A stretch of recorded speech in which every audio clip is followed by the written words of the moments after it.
Deputy mayor साहब, Pakistan peoples party की तंजीम हमारे सिटी काउंसिल के अंदर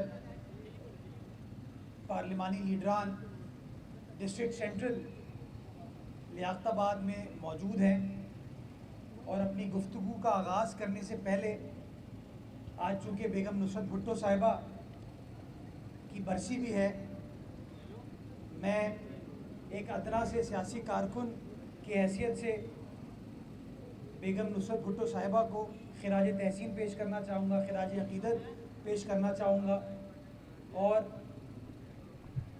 उनको सलाम पेश करना चाहूँगा कि जिन मुश्किल हालात में उन्होंने अपने शौहर शहीद जुल्फ़िकार अली भुट्टो का दिफ़ा किया, जमहूरियत का दिफ़ा किया, पाबंद सलासल रही, तमाम तकालीफ बर्दाश्त की ताकि इस मुल्क के अंदर जमहूरियत और जमहूरी रिवायात को फ़रोग़ दिया जा सके। उनकी क़ुरबानियों को कभी भी फरामोश नहीं किया जाएगा। चूँकि मैं क़ुरबानी की बात कर रहा हूँ, लियाकताबाद की गली कराची शहर के एक और अजीम बेटे के नाम से जानी जाती है। हम सब का हर दिल अजीज़, कराची की शान, कराची की पहचान अमजद फ़रीद साबरी साहब भी इसी इलाके में रहते थे। अपनी शहादत से पहले उनका आबाई घर, उनके घर वाले आज भी यहाँ पर रहते हैं और लियाकताबाद की फ़र्नीचर मार्केट भी यहीं पर मौजूद है। आप मीडिया के दोस्त यहाँ पर आए हैं और आपने हालात देख लिए। ये डिस्ट्रिक्ट सेंट्रल का वो इलाका है जहाँ शायद यूसी के एतबार से, असेंबली में रुकनीत के एतबार से पाकिस्तान पीपल्स पार्टी को कभी भी पनपने नहीं दिया गया और लोगों को सामने लाया गया। लेकिन नतीजा ये है कि उन लोगों ने, उन बासलाहियत, बाकिरदार लोगों ने कभी भी यहाँ के इलाके की आवाम का मान नहीं रखा और अगर मान रखा तो पाकिस्तान पीपल्स पार्टी की क़यादत ने रखा, हमारी यहाँ की तंजीम ने रखा, हमारे यहाँ के जो अराकीन हैं, जिन लोगों ने जो आपके दरमियान बसते हैं, उन्होंने मान रखा। और वो मेरे पास डिप्टी मेयर साहब के पास आए और उन्होंने ये मुकदमा यहाँ की आवाम का हमारे सामने रखा। नतीजा ये हुआ कि तकरीबन 2.25 लाख स्क्वायर फीट पर मुहित ये सड़क आज हम उसका बाज़ाब्ता तौर पर हमने संगे बुनियाद रख दिया है। आप देख सकते हैं काम शुरू हो गया है। ये वो वाला वादा नहीं है उन बाकिरदार, बासलाहियत, बाअदब, बामुलाहिज़ा अफराद की तरह कि वादा कर लेंगे फिर चले जाएंगे, फिर अपनी फ़ोटो खिंचवाएंगे। हम यहाँ पर आए हैं तो आप देख सकते हैं कि काम का सिलसिला जारी है, काम किया जा रहा है। आप देख सकते हैं कि जो पेवर ब्लॉक्स हैं वो यहाँ पर मूव कर दिए गए और इंशाल्लाह 2,20,000 स्क्वायर फीट ये तामीराती काम बल्दिया उज़्मा कराची पाकिस्तान पीपल्स पार्टी के मंशूर के तहत मुकम्मल करेगी ताकि यहाँ के लोगों का ये देरीना मसला हल किया जा सके। मैं अपने तंजीम के साथियों को ये कहूँगा, अपने कॉलीग्स को ये कहूँगा कि आगे जो लियाकताबाद फर्नीचर मार्केट है, जहाँ हम और शहर की मार्केट्स को बेहतर बना रहे हैं, इतना बड़ा ये काम हो रहा है। इस काम के अंदर हम फर्नीचर मार्केट की इंतज़ामिया से भी गुफ्तगू करें, उन्होंने मुझे अप्रोच किया है। मैं चाहूँगा कि फ़र्नीचर मार्केट को भी हम मॉडल मार्केट के तौर पर बनाएं ताकि जो लोग यहाँ पर कारोबार करते हैं वो इज़्ज़त से कारोबार कर सकें और जो लोग ख़रीदारी करने के लिए आते हैं वो भी बावक़ार तरीके से यहाँ पर ख़रीदारी कर सकें। मैं बताना चाहूँगा ये काम वही बल्दिया उज़्मा कराची कर रही है जिसके बारे में माजी में कहा जाता था कि इख्तियारात नहीं है, वसाइल नहीं है। फ़र्क क्या है? क़यादत तब्दील हुई है। फ़र्क क्या है? मंशूर तब्दील हुआ है। नतीजा ये है कि काम हो रहा है और सिर्फ केएमसी काम नहीं कर रही, इसी गली के आगे एक और काम मेरे चेयरमैन की सियासी जमात पीपल्स पार्टी की सिंध हुकूमत, मैं वज़ीर आला सिंध का, वज़ीर बल्दियात का शुक्रगुजार हूँ कि क्लिक के ज़रिए उन्होंने करोड़ों रुपए की एक और स्कीम इस इलाका मकीनों के लिए मंजूर की, जिसके ऊपर पीछे काम हो रहा है। वो फीता कोई भी लगाए, वो फीता कोई भी काटे, वो तस्वीर अपनी कोई भी लगाए, लेकिन वो लोग जो कहते हैं कि हमें सिंध हुकूमत कुछ नहीं दे रही, हमें पीपल्स पार्टी कुछ नहीं देती, हमारे पास तो बस किरदार है हमारा, हम नेक हैं, एक हैं। उनसे सवाल पूछिएगा नेक्स्ट टाइम, गालिबन यूसी चेयरमैन साहब भी इसी इलाके में रहते हैं आके, उनसे पूछिएगा यार केएमसी ने तो ये काम कर दिया, सिंध हुकूमत ने क्लिक के जरिए ये काम कर दिया, अब हुन दसो कि तुसी की कर रहे हो।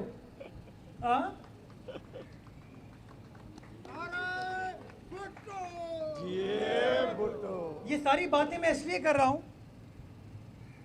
कि बंदा कितना ही मुनाफिक क्यों ना हो जाए, कितना ही बेहिस क्यों ना हो जाए, कहीं ना कहीं बातों का असर होता है।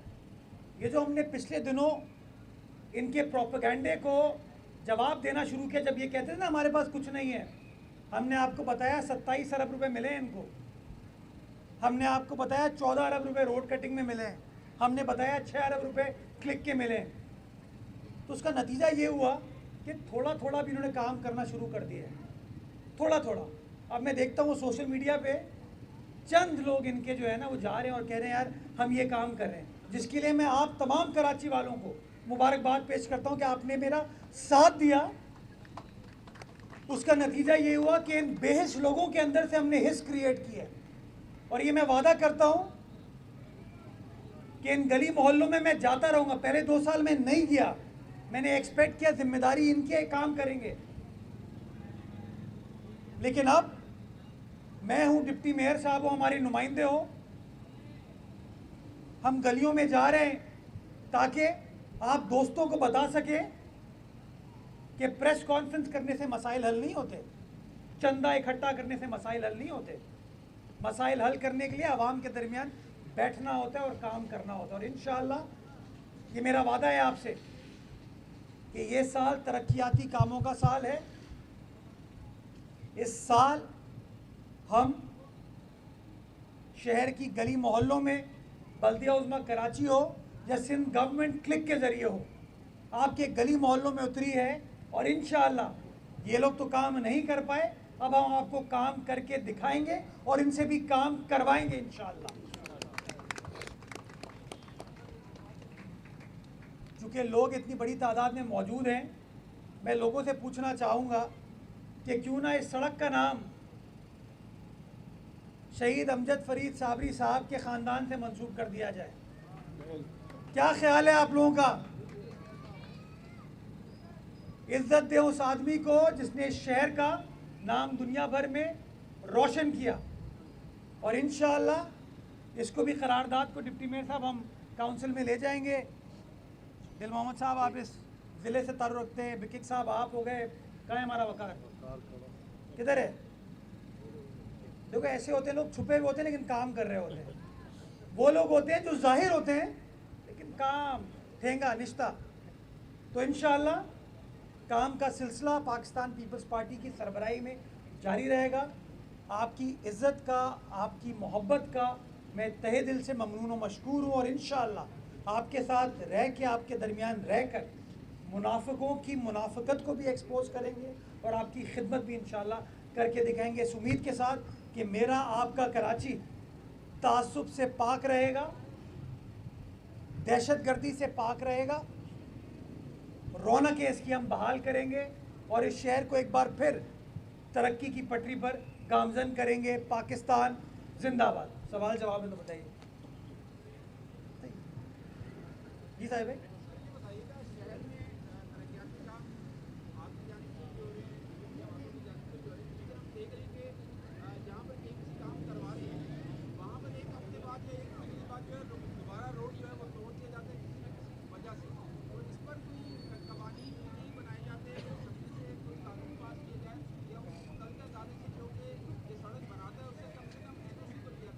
मैं 100% आपसे इत्तेफाक करता हूँ। प्रॉब्लम साजिद भाई ये है, अब ये मैं सड़क बना रहा हूँ ना, ये सड़क केएमसी की नहीं है। प्रॉब्लम ये है कि जब सड़क तामीर हो जाती है, हम तामीर करके देते हैं, डेवलपमेंट हम करके देते हैं, क्योंकि लोगों को तकलीफ़ है। इसकी जो कनेक्टिंग गलियाँ हैं वो हम बना के देते हैं। जो टाउन है अगर उसकी इजाज़त दे देगा तो मैं उनको कैसे रोकूं? प्रॉब्लम ये है। इस पे मेरा ये मानना है और मैं इसको हुकूमत के साथ इंगेज कर रहा हूँ कि इसका कोई ना कोई वाया मीडिया बनाया जाए, क्योंकि ये जो रोड कटिंग के पैसे हैं ना, ये किसी और तामीराती काम के लिए नहीं होते, ये कोई तनख्वाह वाजिबात के लिए नहीं है, कोई पार्क बनाने के लिए नहीं है। ये रोड कटिंग के पैसे लिए जाते हैं रोड को रिस्टोर करने के लिए। अगर रोड कटती है, रोड काटना नागुज़ीर है कि लेट से आपको पानी की लाइन डालनी है, आपको सेवरेज की लाइन डालनी है, आपको बिजली की लाइन डालनी है, गैस की लाइन डालनी है। तो अगर लाइन आज डली है, कल वो काम कंप्लीट करके उसको आप रिस्टोर करें। कर क्या रहा है टाउन? वो कटिंग लेके पैसे ले लेते, जैसे मैंने आपको बताया 14-15 अरब रुपए ले लिए, एक एक साल से अकाउंटों में पड़े हैं, लेकिन खर्च नहीं हो रहे। तो मेरा ये मानना है, और इसके लिए मुझे आप दोस्तों की मदद चाहिए कि मैं अभी भी आ रहा था, कारसाज पे एक सड़क मैंने बनाई है। वो सर्विस लेन जो है, मुझे याद है, वो मैं एडमिनिस्ट्रेटर जिस ज़माने में था, उस ज़माने में हमने तामीर की थी। मैं उससे गुजर रहा था, अभी रास्ते में मैं देखा वो खुदाई हो रही थी उसके ऊपर, तो मैंने अपने स्टाफ को कहा जाके चेक कीजिए।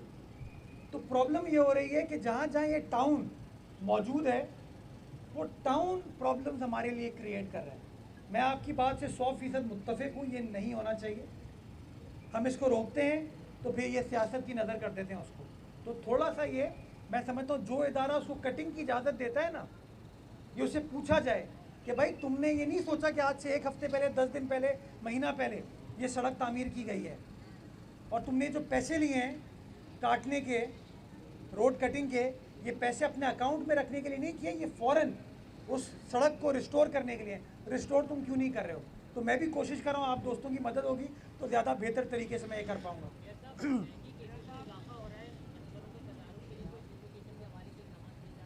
जी, शहर भर के अंदर हमारी जो फ्यूमिगेशन की एक्सरसाइज है वो की जा रही है। एक एक्सरसाइज तो बड़े लेवल पर, चाहे वो केएमसी हो और सॉलिड वेस्ट हो, वो कर रहे हैं।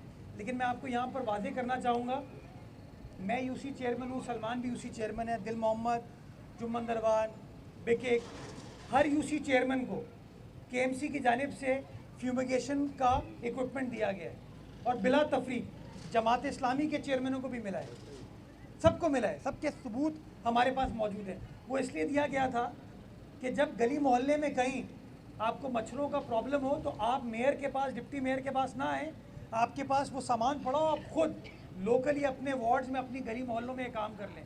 हमने इसलिए हर यूसी चेयरमैन को ये सामान दिया, लेकिन मुझे बदकिस्मती के साथ मैं इधर आया हूँ, टाउन भी इनका है, यूसियाँ भी इनकी हैं, मुझे वो फ्यूमिगेशन ये लोग करते हुए दिखाई नहीं दे रहे, ये काम भी हमें करना पड़ रहा है।